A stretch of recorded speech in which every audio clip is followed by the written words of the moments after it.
श्री महाभारत खिलभाग हरिवंश पुराण भविष्य पर्व 25वां अध्याय। नारद आदि के द्वारा ब्राह्मणों तथा ब्रह्मा जी का सत्कार। ब्रह्मा जी के द्वारा कश्यप को यज्ञ का आदेश। देवता दानव युद्ध तथा विष्णु जी के द्वारा मधु की पराजय। वैश्यापन जी कहते हैं, हे जन्मेजय, चंद्रमा और सूर्य को आगे करके उपस्थित हुए नगों गौओं और ब्राह्मणों ने ब्रह्म संपत्ति के द्वारा देवताओं तथा ब्राह्मणों का पूजन किया। हे नरेश्वर, उस यज्ञ में नारद आदि गंधर्व एवं ऋषि सदा ब्राह्मण पूजा के क्रम में आए हुए ब्रह्मा जी की भी पूजा करते थे। हे भरत, यज्ञ के अंत में पांचों इंद्रियों को वश में रखने वाले समस्त प्राणियों का प्रिय करने वाले, सब भूतों का हित चाहने वाले तथा पांचों इंद्रियों को एकाग्र करके योग युक्त होने वाले मधुर भाषी ब्राह्मणों के वचनों से प्रशंसित हुए भगवान ब्रह्मा कहने लगे, अहो भाग, अहो भाग। तदनंतर समर्थशाली भगवान ब्रह्मा ने कश्यप को संबोधित करके कहा, तुम भी अपने पुत्रों के साथ भूतल पर पूर्ण एवं उत्तम दक्षिणा वाले श्रेष्ठ यज्ञों का अनुष्ठान करोगे। हे प्रभु, उस समय यक्ष और समस्त देवता परस्पर विरोधी गुणों द्वारा प्रेरित हो इस प्रकार कहने लगे, पहले हम यज्ञ करेंगे, पहले हम यज्ञ करेंगे।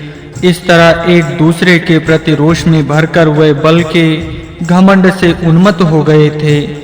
दैत्य और देवता एक दूसरे को जीतने की इच्छा से अपनी विशाल भुजाओं को उठाकर युद्ध के लिए ही प्रस्थान करने लगे।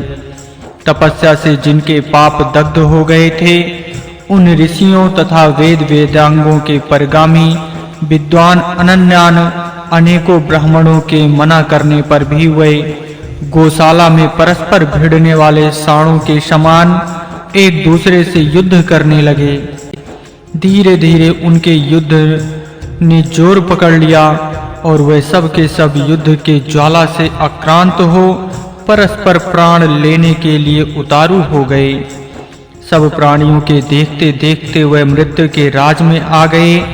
फिर तो महान सिंहनाद करके वे महाबली देवता दानव परस्पर कुपित हो पंखधारी पक्षियों के समान अपनी भुजाओं द्वारा एक दूसरे को रोकने लगे।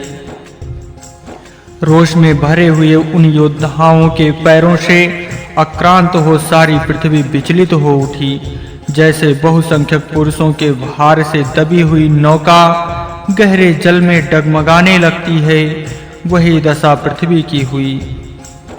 चिघड़ाते हुए हाथियों के समान भारी आवाज के साथ बड़े-बड़े पर्वत विदीर्ण होकर ढहने लगे। वायु के झोंके खाकर बड़ी-बड़ी नदियां भी क्षुब्ध हो उठी। हे भरत, तब मधु और विष्णु युगांतकारी घोर युद्ध होने लगा, जो समस्त प्राणियों के लिए भयंकर था। भगवान विष्णु ने मधु के समस्त बल पौरुष को मथ डाला। जैसे अग्नि प्रज्वलित हुआ तेज रूपी बल जल से बुझ जाता है, उसी प्रकार सबका उपकार करने वाले भगवान विष्णु ने मधु के बल पराक्रम को शांत कर दिया। इस प्रकार श्री महाभारत के खिलभाग हरिवंश के अंतर्गत भविष्य पर्व में पुष्कर प्रादुर्भाव विषयक 25वां अध्याय पूरा हुआ।